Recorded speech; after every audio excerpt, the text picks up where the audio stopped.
उरणच्या गल्लीबोळात 20 वर्षीय यशश्री शिंदेच्या हत्येनं संतापाच्या लाटा उसळतायत।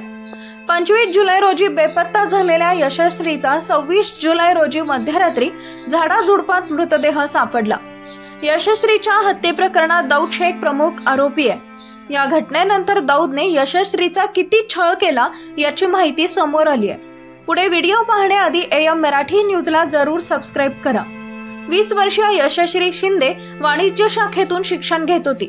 त्याचबरोबर ती बेलापूर येथील एका खासगी कंपनीत काम करत होती। 25 जुलै रोजी ती घराबाहेर पडली। त्यानंतर तिचा संपर्कच तुटला। मोबाईल बंद लागत होता, त्यामुळे कुटुंबियांच्या मनात शंकेची पाल चुकचुकली आणि यशश्रीचा शोध सुरू झाला। यशश्रीचा शोध घेत असताना पोलिसांना आला कॉल।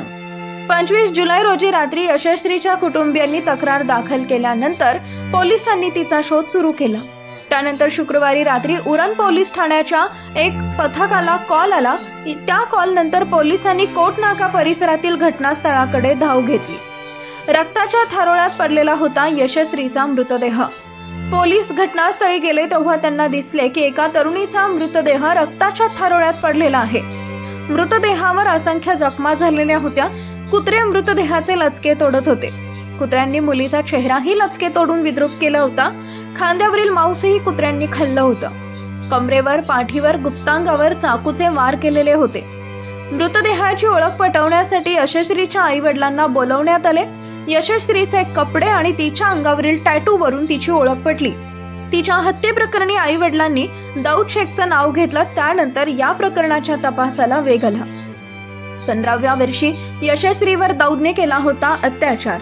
दाऊद शेख विरुद्ध गुन्हा दाखल करत पोलिसांनी त्याचा शोध सुरू केलाय। या घटनेनंतर दाऊद शेखने यशस्वीवर यापूर्वी अत्याचार केल्याची माहिती समोर आली।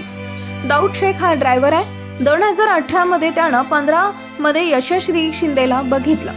त्यानंतर तिला टार्गेट करणं सुरू केलं। दाऊद शेखने तिला जाळ्यात ओढले। 2019 मध्ये दाऊदने यशश्रीवर अत्याचार केले। या प्रकरणी तिच्या कुटुंबियांनी तक्रार केल्यानंतर पोक्सो अंतर्गत गुन्हा दाखल केला। पोलिसांनी त्याला अटक केली होती। तो तुरुंगात होता। तुरुंगातून सुटल्यानंतर दाऊद शेखनं पुन्हा यशश्रीचा पाठलाग सुरू केला होता। दाऊद तिला कॉल करायचा। त्यानंतर 26 जुलै रोजी यशश्री शिंदेचा मृतदेह सापडला।